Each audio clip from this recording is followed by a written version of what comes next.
प्रिय विद्यार्थियों, नमस्कार। आज की हिंदूर्मी स्पर्श हिंदी व्याकरण कक्षा में हम पढ़ेंगे अर्थ के आधार पर वाक्य के कितने भेद होते हैं।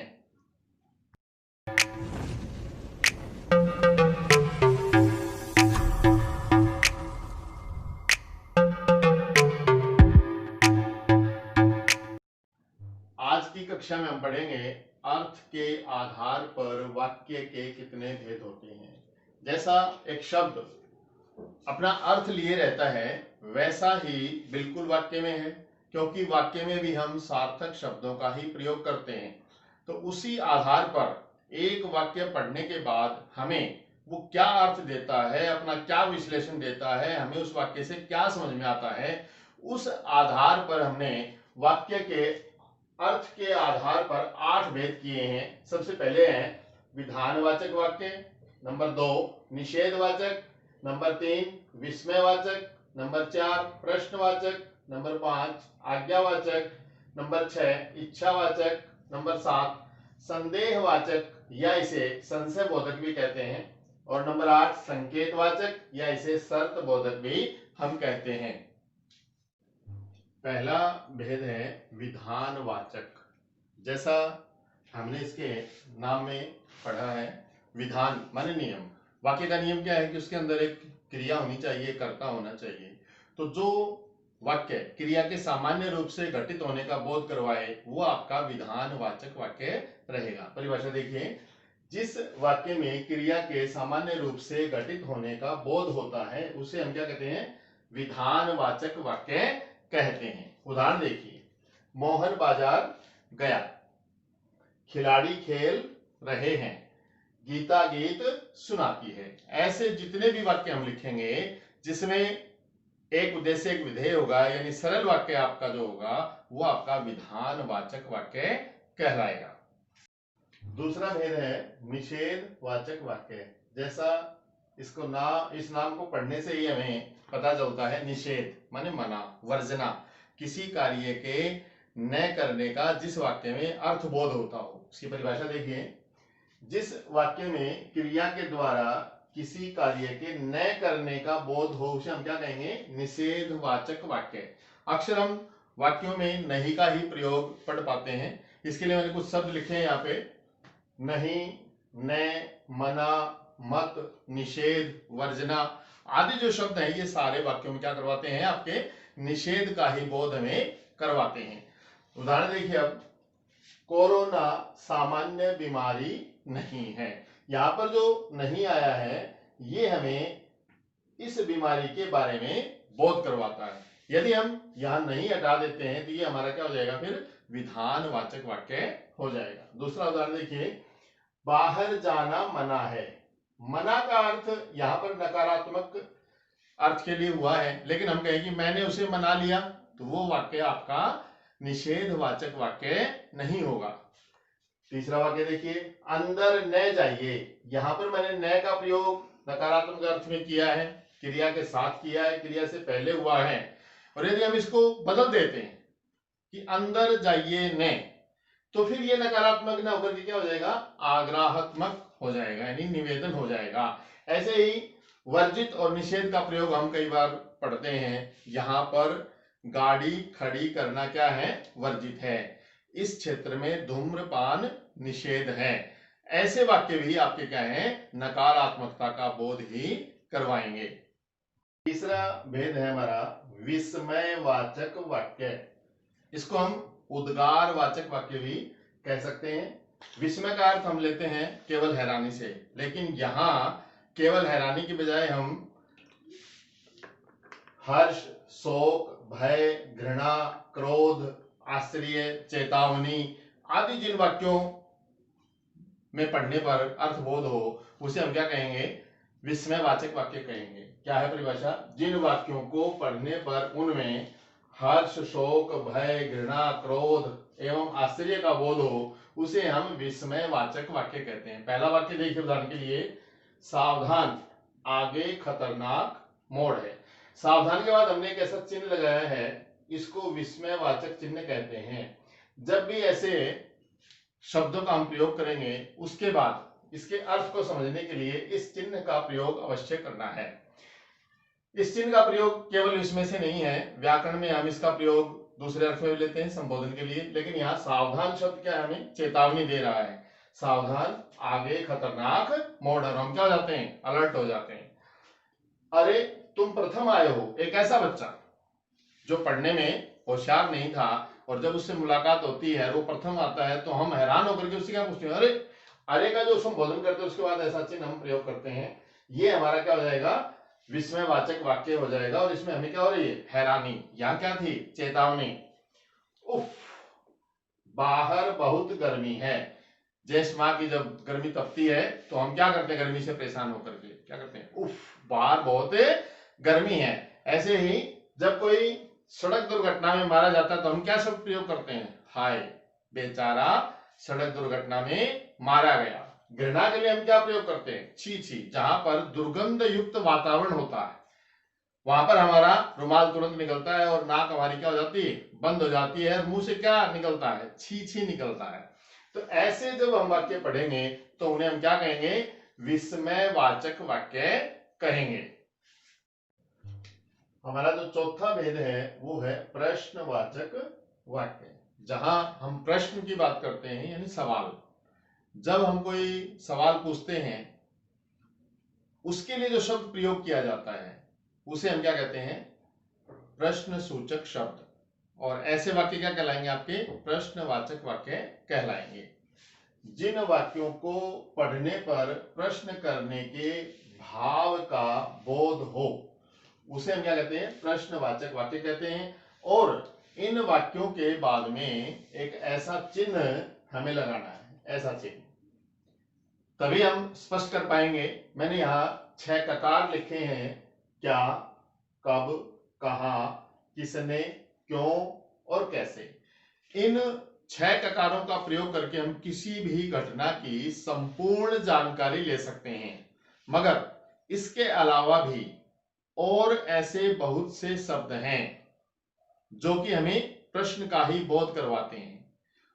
उनके प्रयोग करने के बाद वाक्य में हमें ये प्रश्न सूचक चिन्ह लगाना है। जैसे मैंने यहां प्रयोग किया, मोहन क्या कर रहा है। इस क्या प्रश्न सूचक शब्द का प्रयोग हम क्रिया से पहले करते हैं, लेकिन कई बार हिंदी की शैली के अनुसार हम क्या का प्रयोग पहले कर लेते हैं। क्या मोहन दिल्ली जाएगा, तो क्या यहां पर क्या आ गया, पहले आ गया, इसलिए वो वाक्य भी आपका प्रश्नवाचक वाक्य रहेगा। गीता दिल्ली कब जाएगी, हम यहां उसके समय के बारे में पूछ रहे हैं। मोहन कहां, स्थान के बारे में पूछ रहे हैं, मोहन कहां खेलने जाता है। मेरी पुस्तक किसने चुराई है, हम उस कर्ता के बारे में, उस व्यक्ति के बारे में यहां जानना चाहते हैं। लेकिन इन 6 के बाद भी हम कोई ऐसे शब्द जैसे किस लिए, कि मोहन दिल्ली किस लिए जा रहा है, क्यों इसके अंदर आ जाता है कि मोहन दिल्ली क्यों जा रहा है, लेकिन हमने क्यों का प्रयोग नहीं करके किस लिए किया। तो ऐसे प्रश्न सूचक शब्द जब वाक्यों में प्रयोग किए जाते हैं तो वो आपके वाक्य प्रश्नवाचक वाक्य कहलाएंगे। लेकिन कई बार घर के अंदर या सामान्य बातचीत में हम बिना ही प्रश्न सूचक शब्द का प्रयोग किए प्रश्न करते हैं। जैसे अध्यापक कक्षा में आता है, आपसे पूछता है ये पाठ पढ़ लिया, यहां पर किसी प्रकार के प्रश्न सूचक शब्द का प्रयोग नहीं किया गया है, लेकिन उसने पूछा है, सवाल है, तो इसलिए इस वाक्य के बाद में भी हमें प्रश्न सूचक चिन्ह लगाना है। मां आकर के घर में पूछती है बच्चों से कि तुमने भोजन कर लिया या खाना खा लिया बेटा, तो ऐसे जो वाक्य हैं वो भी आपके क्या कहलाएंगे, प्रश्नवाचक वाक्य कहलाएंगे। और उस वाक्य के बाद में क्या लगेगा, प्रश्न सूचक चिन्ह लगेगा। 5वां जो भेद है इसका वो है आज्ञावाचक वाक्य। आज्ञा का अर्थ हम किससे लेते हैं, आदेश से। और विद्यार्थी जीवन में इस शब्द का जितना वास्ता पड़ता है तो इसको तो हमें पढ़ते ही समझ जाना चाहिए। लेकिन आज्ञा के साथ साथ जिन वाक्यों में पढ़ने पर आज्ञा, आदेश, अनुरोध, अनुमति और निवेदन का बोध हो, उन सब वाक्यों को हम क्या कहेंगे, आज्ञावाचक वाक्य कहेंगे। देखिए, जाइए जल्दी जाइए। अब इसमें क्या कहा है, किसको कहा है, जाने के लिए कहा है, आदेश दिया है। हमारे बड़े हैं या हमारे समकक्ष कोई ऐसा व्यक्ति खड़ा है जिसके ऊपर कोई जिम्मेवारी है और वहां किसी आदमी की जरूरत, तो क्या कहता है, जाइए जल्दी जाइए। इसका मतलब क्या है, जिसको जाना है उसको वहां जल्दी पहुंचना चाहिए। हमारी प्रार्थना स्वीकार करो, यहां पर क्या है, स्वीकार करो से हमें निवेदन का बोध होता है। सैनिकों शत्रु पर टूट पड़ो, अभी तक सेना जो है शांत खड़ी थी, लेकिन जो ही सेनापति ने आदेश दिया सैनिकों शत्रु पर टूट पड़ो, तो सैनिकों ने क्या किया, शत्रु पर हमला कर दिया। और इसी प्रकार हम किसी से निवेदन करते हैं कि कृपया हमारे वार्षिक उत्सव में मुख्य अतिथि के रूप में पधारें। ऐसे सभी जो वाक्य हैं वो आपके आज्ञावाचक वाक्य कहलाएंगे।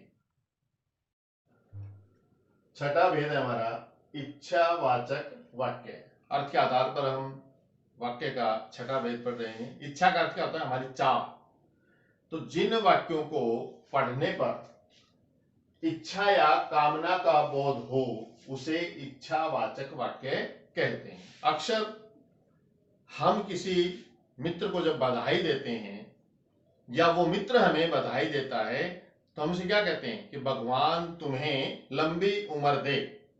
ये क्या है, हमारी इच्छा है, कामना है। या वो हमें कहे कि भगवान तुम्हें कदम कदम पर सफलता प्रदान करे। जब भी हम अपने बुजुर्गों, घर के अंदर जो भी हमारे माताजी पिताजी दादाजी दादी जी जो भी बड़े हैं, जब उनके हम चरण स्पर्श करते हैं तो वो एक ही लाइन कहते हैं कि जुग जुग जियो मेरे लाल। ये क्या है, इसमें उनकी इच्छा है, उनकी कामना है, चाह है। ऐसे कुछ और उदाहरण देखिए, भगवान आपको लंबी उम्र दे, ये हमारी इच्छा है। तुम्हें कदम कदम पर सफलता मिले। काश, ये वाक्य ध्यान से देखिए, काश डॉक्टर समय पर पहुंच जाता। यदि हम काश शब्द के बाद लगाए गए इस चिन्ह से भ्रमित हो जाते हैं तो हमारा ये वाक्य यहां गलत हो जाएगा, क्योंकि विस्मयवाचक यदि वाक्य को कर दिया हमने यहां तो अगला वाक्य हमने पढ़ा ही नहीं है। फिर डॉक्टर समय पर पहुंच जाता, यहां पर हमारी क्या है, इच्छा है। हमारा कोई नजदीकी रिश्तेदार, छोटा भाई बड़ा भाई ऐसा है जो क्या था, अस्वस्थ था या किसी चोट से घायल था और डॉक्टर समय पर नहीं आया और एक दुखद घटना घट जाती है, तो हमारी क्या इच्छा है व्यक्त होती, काश डॉक्टर समय पर पहुंच जाता। तो इस प्रकार से ये हमारा जो वाक्य है ये इच्छावाचक रहेगा। आप शीघ्र स्वस्थ हो, हमारा कोई छोटा भाई है या हमारे से बड़ा है, वो बीमार है, तो हम क्या इच्छा व्यक्त करते हैं कि वो जल्दी से क्या हो जाए, स्वस्थ हो जाए और अपने काम पर लौट जाए। ऐसे जितने भी वाक्य हैं वो हमारे सारे क्या हैं, इच्छावाचक वाक्य की श्रेणी में आएंगे। हम पढ़ेंगे अब सातवां भेद संशयवाचक वाक्य या संदेह बोधक वाक्य। जैसा भी इनके नाम से ही हमें पता चल रहा है, जिन वाक्यों को पढ़ने पर किसी काम के करने में संशय या संदेह का बोध हो उसे हम क्या कहेंगे, संशयवाचक वाक्य कहेंगे। परिभाषा देखिए, जिन वाक्यों के पढ़ने पर उनमें कार्य के पूरा होने में संदेह या संभावना का बोध हो उन्हें हम क्या कहेंगे, संशयवाचक वाक्य कहेंगे। उदाहरण के लिए, शायद शाम तक वर्षा आ जाए। शायद, पक्का नहीं। हमने यहां पर जो शब्द प्रयोग किया है शायद, ये संभावना के लिए ही प्रयोग किया जाता है। दूसरा वाक्य देखिए, संभवतः कल तक परीक्षा परिणाम आ जाए। अभी पक्का नहीं, संभवतः, ये संभव है आ भी जाए और नहीं भी आएगा। ऐसे ही हम जब किसी गाड़ी से हम जा रहे हैं तो गाड़ी समय पर आएगी नहीं आएगी, उसके लिए आज गाड़ी के समय पर आने की संभावना है। यानी अक्सर गाड़ी या तो लेट आती है या बिल्कुल समय पर आ जाती है, लेकिन हमें जाना है तो हम उसके लिए क्या है, संभावना शब्द का इस्तेमाल कर रहे हैं। यानी जिन वाक्यों में शायद, संभवतः, संभावना शब्दों का प्रयोग किया गया हो या वाक्य के अंत में गा गे गी का प्रयोग किया गया हो। जैसे उदाहरण के लिए, मनोज अब तक घर पहुंच गया होगा। क्या सुना आपने, अभी पक्का नहीं, उसे गए बहुत समय हो गया है और घर जाने का जो रास्ता है वो कितना है, 10 मिनट का है, लेकिन हम 15 मिनट के बाद भी ये तय नहीं कर पा रहे क्योंकि उसका अभी घर पहुंचने का कोई समाचार हमारे पास नहीं आया है। तो गया होगा, किया होगा, खा लिया होगा, ऐसे जो वाक्य हैं जो भविष्यत काल में संपन्न होने वाले हैं वो वाक्य भी आपके किस में आएंगे, संशय बोधक या संदेह बोधक वाक्य कहलाएंगे। अर्थ के आधार पर वाक्य का हम आज आखिरी और 8वां भेद पढ़ रहे हैं, संकेत वाचक या शर्त बोधक। जैसा इस भेद से, इस नाम से हमें पता चलता है कि जिस वाक्य को पढ़ने पर उसकी क्रिया के साथ शर्त या संकेत का बोध हो उसे हम क्या कहेंगे, संकेत वाचक या शर्त बोधक वाक्य कहेंगे। यानी सामान्य सा अर्थ है एक काम के पूरा करने पर दूसरे काम के लिए किसी शर्त को लगाया गया हो उसे हम क्या कहेंगे, शर्त बोधक वाक्य कहेंगे। इन वाक्यों में हम यदि अगर इनका हम प्रयोग कर लेते हैं, इसके बिना भी यदि हम वाक्य लिखें तो वो उस वाक्य को पढ़ने पर जिसका हमें अर्थ बोध होगा वो उसके आधार पर तय होगा। जैसे देखिए यहां पर, यदि वह मेहनत करता तो अवश्य सफल हो जाता। अब अवश्य सफल हो जाने के लिए क्या करना था, उसे मेहनत करनी थी, यानी सफल होने की जो क्रिया है वो मेहनत होने पर निर्भर है। अगला वाक्य देखिए, अगर वर्षा होती तो फसल अच्छी होती। फसल के अच्छा होने का जो कार्य है वो किस पर निर्भर है, वर्षा के होने पर निर्भर है। जैसे सामान्य रूप से कोई समस्या आ गई और उसमें हमने समस्या का समाधान के लिए क्या लिखा, जो बुजुर्ग है या जो पंचायती आदमी लिखते हैं कि अगर आप आ जाते तो समस्या जल्दी हल हो जाती। हम ऐसा नहीं लिख करके, अगर न लगा करके लिखें कि आप समय पर आते तो समस्या इतनी नहीं बढ़ती, ऐसा भी लिख सकते हैं। यानी अगर और यदि के प्रयोग के बिना भी हम वाक्य को लिखते हैं तो हमें यह पता लगना चाहिए कि इसमें एक क्रिया दूसरी क्रिया पर क्या है, निर्भर है। और ऐसे सभी वाक्यों को हम क्या कहेंगे, संकेत वाचक या शर्त बोधक वाक्य कहेंगे। जहां तक परीक्षा की बात है, परीक्षा में हमें एक वाक्य दिया जाएगा और उस वाक्य को किसी दूसरे वाक्य में क्या होगा, परिवर्तित करना होगा। तो इन वाक्यों के साथ हमारा ये पाठ पूरा होता है। इससे पहले की जितनी वीडियो हैं, वाक्य का पाठ लंबा था इसलिए हमने इसको अलग अलग भागों में बांट करके और चौथे भाग में आपको अर्थ के आधार पर वाक्य के भेद जो हैं वो करवाए हैं। इससे पहले की वीडियो आपको देखनी है तो इससे पूर्व की जो वीडियो है जाकर के चैनल पर सब्सक्राइब कीजिए और उनसे वाक्य को समझने का प्रयास कीजिए।